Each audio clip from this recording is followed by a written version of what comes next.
Hello and welcome to the Ahn-est Corgi podcast. My name is James, and honestly, I'm just a corgi navigating through this journey of life.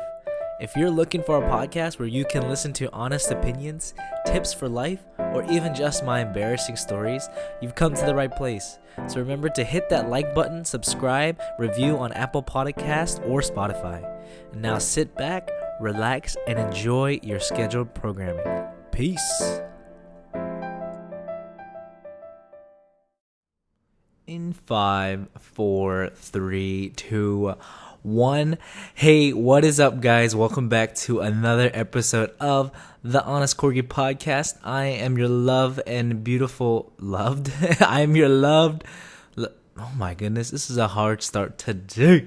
I am your loving, beautiful, most handsome, most fresh, most amazing, yet still humble at the same time host, James Ahn. How has everyone been? How have you guys been? How has life been? Has it been going? Has it been tough? I bet it's been tough. Well, look no further, because you are here not only to run away and get away from the routine lifestyle, but you are also here to listen to me talk. Like, why would you do that in your free time when you can be doing so many other great things? You're listening to me talk on this podcast. Why are you doing that? Stop it right now. I'm just kidding. Stay. I really like it if you would stay. Hey guys, how's everyone been? How's your guys' week been? We have currently entered into March 3rd, and so we are about 17, I think, days away, maybe 16 days away from it actually being spring.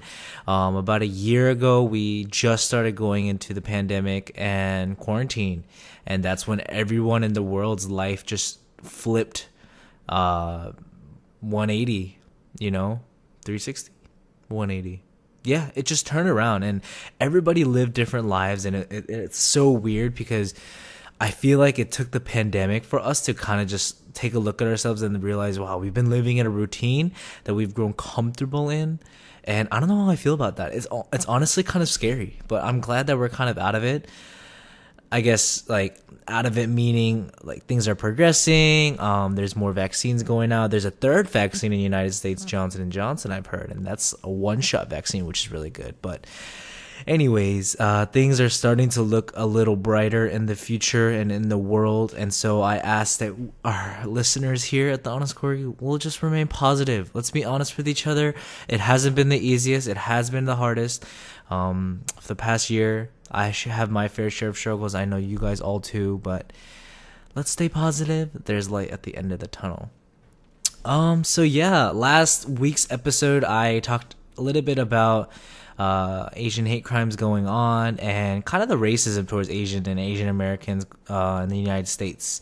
If you guys aren't aware, go check out that podcast. But pretty much I talked about how the Asian American community, specifically the Asian elderly within the United States, have been a target for people in terms of just crime, racial profiling, and just victims of theft, I should say.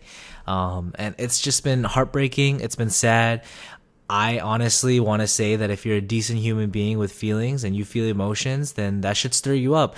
That should rile you up, honestly. The fact that you see an Asian elderly person, any elderly person, regardless of the race, being attacked like that isn't something that I feel like we should just take quietly. But anyways, I just wanted to kind of talk about that issue last week and just kind of, show people what's been going on. And I just wanted for us to be aware of that. But anyways, going on to this week's topic, I know last week we talked a lot about the negativity that was kind of going on within the Asian community in terms of attacks against us, but I also want to come here and share honest thoughts about some positive things that have been going on within the Asian community as well, right? We are the Ahn-est Corgi, so I want to remain as honest as possible. I was honest last week. I don't like that, and if you're a person that is racial towards Asian people, that's a problem that I think you and I need to address, or you need to address with yourself. I'm just gonna be real. I'm gonna just say that right now. Let's be honest here. Don't hate Asian people. What's wrong with you people? What's wrong with you, man? Don't hate black people. Don't hate Asian people. Don't hate Mexican, Spanish. Don't hate Indian. Don't hate any race. What is wrong with you? What is wrong with you? Let's not be like that. But anyways, time to shed some light within my community.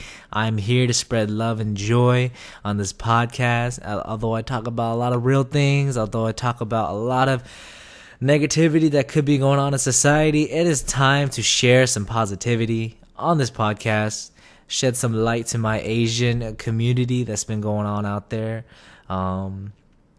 So yeah, let's dive right in. If you guys don't know, within the movie and media industry, there has been a rise in films, and I want to say even TV shows, anything really TV or movie related that has been coming out that either one come from an Asian background descent, two has a producer writer that leads the production that is predominantly Asian, or three, the film itself is literally just about Asian culture. And like, not only has it been coming out and making it be more aware to people, it's actually killing the charts right now.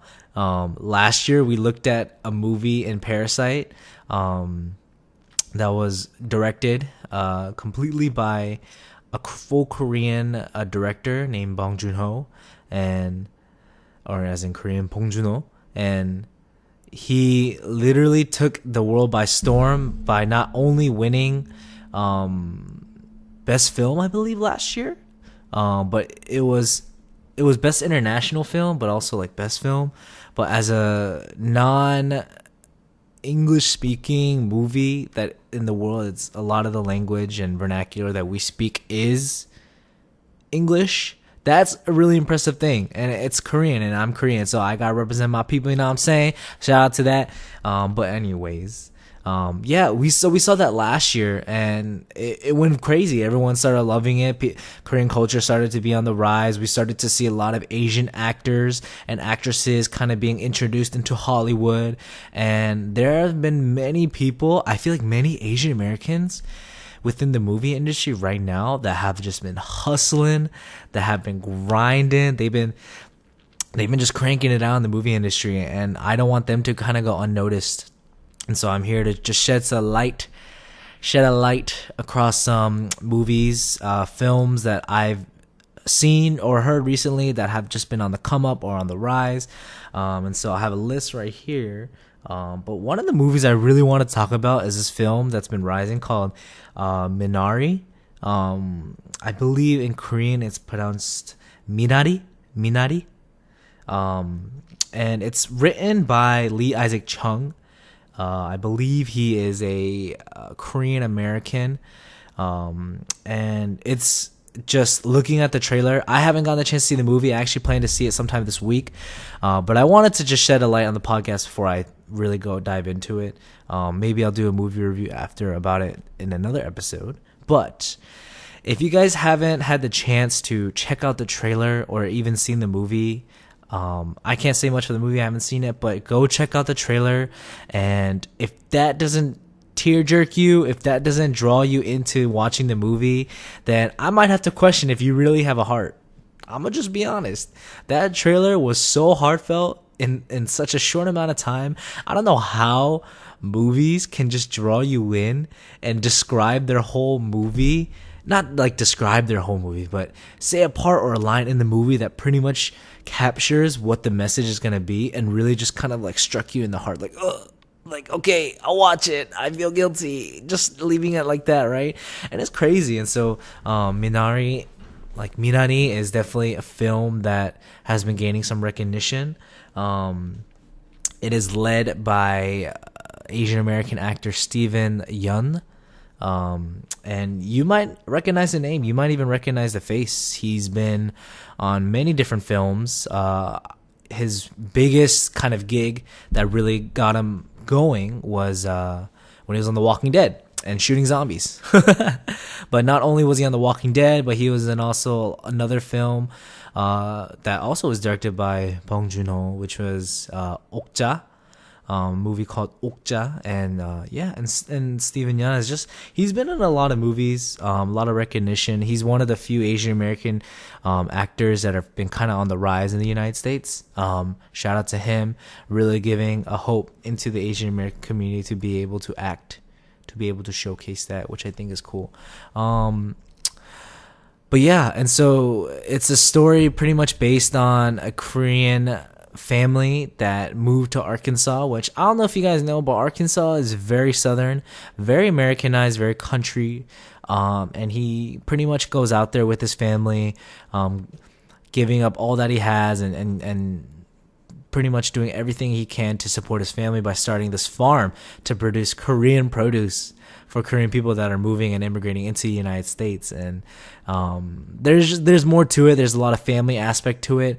I really feel like if you're an Asian American, specifically, maybe if you're Korean American, I really highly recommend you watch this movie and really just kind of take in the culture aspect of it. Like I said, I haven't seen it, but I'm gonna watch it. But from what I've seen, bits and pieces and trailers and just the actors talking about it, I've been hearing a lot of good things in terms of what I'm saying about the family aspect and the heartfelt and the emotion. And so these aren't just things I'm making up. These are actual quotes and words from, talk shows and reviewers and stuff. And so definitely that's been a film. And so so I think a couple days ago, Steven Yeun was on the Late Night with Seth Meyers on NBC, and he got to kind of have the spotlight as one of the guests. And he talked about the film, he talked about acting, he talked about how his mom doesn't think he's still a good actor yet, which is a typical Asian mom, kind of expecting a lot from your kid, more and more, pushing them to be the best.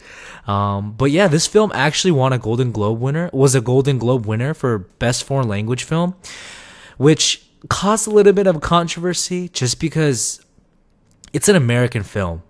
Yes, the language you could say it's predominantly Korean within the film, obviously because it's based on a Korean family. But it's an American film. It's written by Lee Isaac Chung, who is an American. But it won Best Foreign Language Film, and so that caused a little controversy. I don't know, like a lot of people could question that, but in a way, it's still a great film to be able to be nominated and win the award, the Golden Globe for Best Foreign Language Film. And so, Best Foreign Language Film was also the award that Parasite won last year, and so we have back-to-back writers that are of Korean descent. Even though Lee Isaac Chung is American, he's an American citizen, I believe, he's still of Korean descent. And so two films that predominantly are spoken in Korean language won Best Foreign Language Film. That's a big accomplishment. I really feel like we need to address that. Like, that's a big accomplishment within the Asian community. And so shout outs to that. Let me get some applause in the background. Yeah. But yeah, actors like Steven Yeun and the little kid actor that's in there. I'm missing a lot of, I think there's Jane Pak. She's like one of the female actresses. I'm missing a lot of people, but these actors and actresses, the Asian American ones, have really just been inspiring the community, because Hollywood is one of the few places where you really see Asian Americans. You rarely see Asians that really land a mark and really last long. And I can name a few that have been able to maintain a career in Hollywood. Randall Park has been one of them. He's just been killing it out there. I feel like I've seen him in like various like sitcoms, and sometimes I'll be watching a TV show or movie or something, and I just see him and I'm like, what? How is he there? Like, he was in The Office. He was also in iCarly, if you didn't know that. He's in the Marvel series. Like, it's crazy, and so there's a lot of Asian American actors out there and actresses. I could definitely name, like Awkwafina's one of them, someone I really admire. And so the Asian American community is just landing in Hollywood, and Hollywood is like a realm, a sector kind of that is really hard, really hard for an Asian person to kind of dominate within that field. I'm not saying anything against it, but it's very white dominated. A lot of the best actors and actresses you see are white.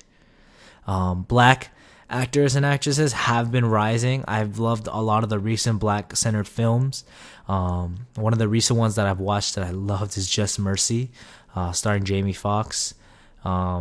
Just a great film. So good. And yeah, I mean, it's a predominantly white industry, and the fact that back-to-back best foreign language films were of Korean descent and are Korean based is kind of very impressive, and I think that's a shout out goal that we need to address. So shout outs to the Asian American community, shout outs to those Asian American actors that have been pushing, fighting through that adversity to kind of make a mark within a predominantly white industry. I don't want to. Okay, I should stop saying white because there's a lot of diversity within it too. I'm not saying it's like racist, but there's a lot of diversity. But you just rarely see the Asian side within Hollywood in America, and so I just want to highlight that. I just want to spotlight that. Not, putting down any other actors. I love Brad Pitt. Don't get me wrong. I love Brad Pitt. He's a good actor. I love, Chris Hemsworth. I don't know, Paul Rudd. I love those people. Jennifer Aniston. I don't know. They're great actors and actresses, but Asian Americans, you rarely see them within Hollywood, and so it's just good to see that spotlight kind of be shed on them for the past 2 years. Another film, and it's an animated film by Disney. This film has been catching a lot of people's eyes. I've had a lot of talks with my coworkers about it. How they said they're looking forward to watching this movie. And I'm talking people that might be a little older than our parents' ages that are saying they really want to watch this movie. The movie is called Raya and the Last Dragon.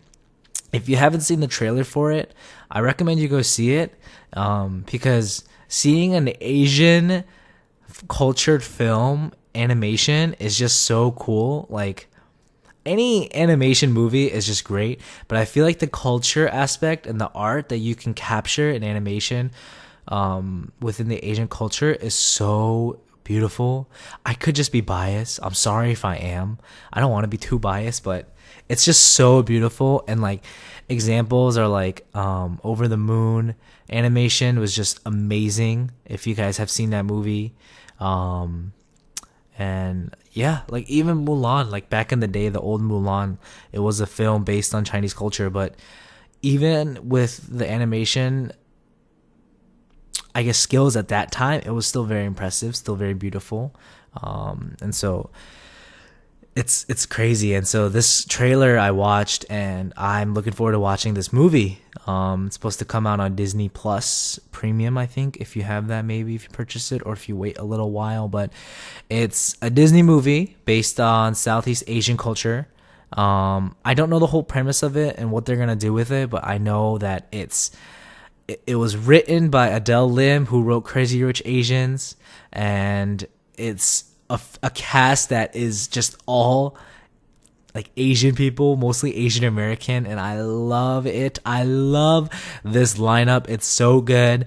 Shout outs to these Asian American actors and actresses. Like I said, these people are gonna be the front runners of future Asian actors in Hollywood, and it's gonna be, honestly, I'm gonna say it honestly right now, it's gonna be an easier path for those that want to be in the film industry Asian later down the road, because of people that are making the moves 10 years ago, 5 years ago, right now.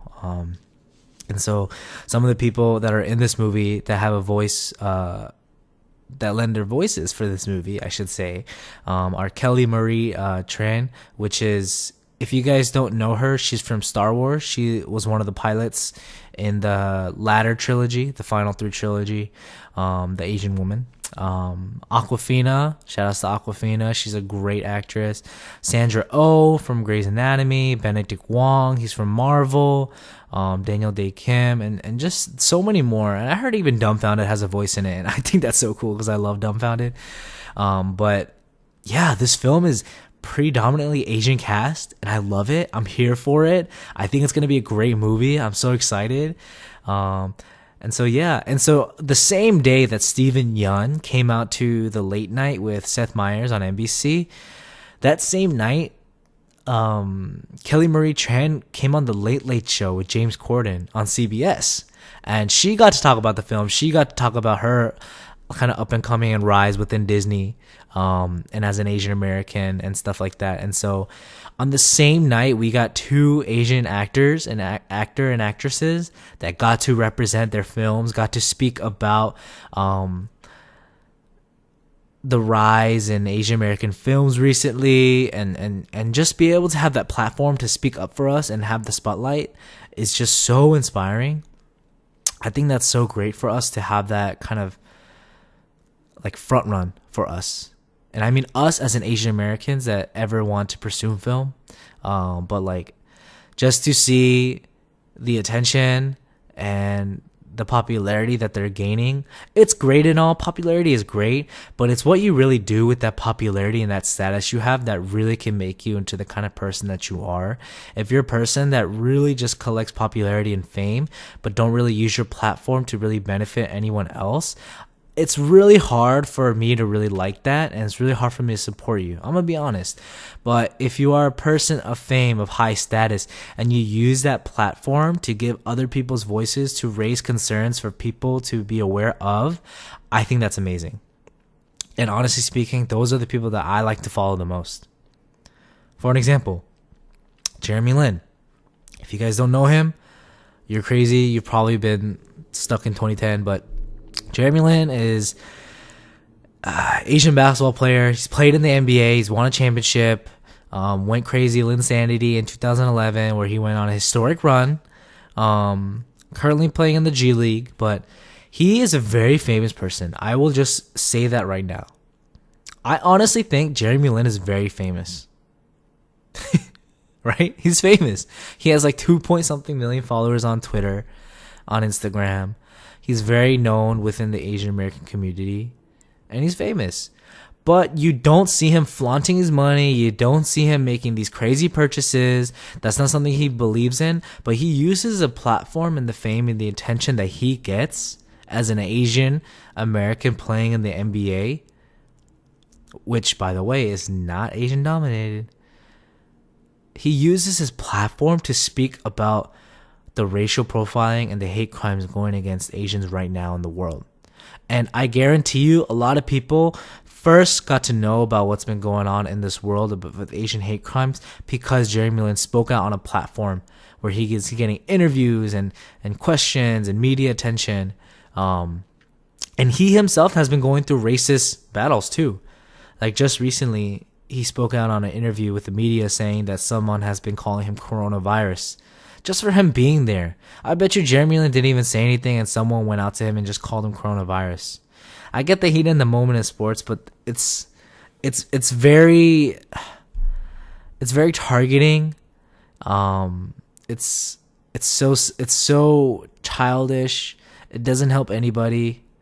But he chose not to reveal that person. He chose to just let people know what's going on, that there's bigger issues going on in the world, and that he wants people to be aware of that. And so that's what I really mean by him using the platform that he has to really make aware and just drive people to a certain cause. And so speaking on that topic, with Stephen Yeun and Kelly Marie Tran going on the late shows for these famous hosts and the TV shows in the US TV industry, like that's amazing. Even if it's just like 5 minutes, 10 minutes of airtime, the fact that they're on it and they're getting that recognition is great. But they're using that platform to really speak about issues going on, but also encourage other Asian people to kind of be like, hey, yeah, it could be an industry that's not predominantly Asian, but that doesn't mean it should stop you from doing it or pursuing your dreams or doing it, or telling yourself that you can do it. You can do it. You can do it. If you really try, I believe you can do it. And they're really there to just give you that platform saying, hey, you can do it. We made it. We're trying our hardest. It's not easy, but you can do it. And so I just think that's so encouraging to see. It's so inspirational. And I just wanted to shed light and some positivity on that issue but shed positivity on the recent things that have been going on within the Asian community. I say it's a victory. I say it's a little bit of a win. Hopefully these films continue to get good reviews. Check it out. I'm going to be watching them later this week. I'll let you guys know how it goes. Those films are Minari, if you guys want to the English version of it, Minari. And that is available, I believe, in theaters right now, but it's also available on HBO Max, maybe. That one and Raya and the Last Dragon. It should be coming out on Disney soon, Disney Plus. But yeah, so those are some of the things that I kind of want to talk about, and I'm glad I got to really speak upon this platform to do so. And yeah, always, guys, continue to be aware of the Asian American community around you. There's been a lot of attacks against Asian people, and it's not cool. I need you guys to really just be aware and help your Asian people around you. Step up for them. But yeah, that's going to be all the time that we have for this podcast today. Thank you guys for joining me. I hope you guys enjoyed this podcast. For more episodes, please go to Spotify, go to Apple Podcasts, go to Google Podcasts if you use it, and just type in the Ahn-est Corgi podcast, and I will show up, and you can see all my past episodes. I'm still new. I'm still growing as a platform. I'm not asking for 1 million followers. I'm just asking for people to just be able to listen to what I have to say and just enjoy it. I just want to be able to spread good news, spread joy, make light of issues that might not be aware to many people. And that's what I do. And so thank you guys so much for listening. Thank you guys for tuning in, watching this video right now, and look forward to next episode. It could be a movie review. It could be something. I don't know. Let me know if you guys want me to talk about anything specific. But yeah, that's about it. So thank you guys for tuning into this week's podcast at the Ahn-est Corgi. I was your host, James Ahn. Thank you so much for listening. Peace.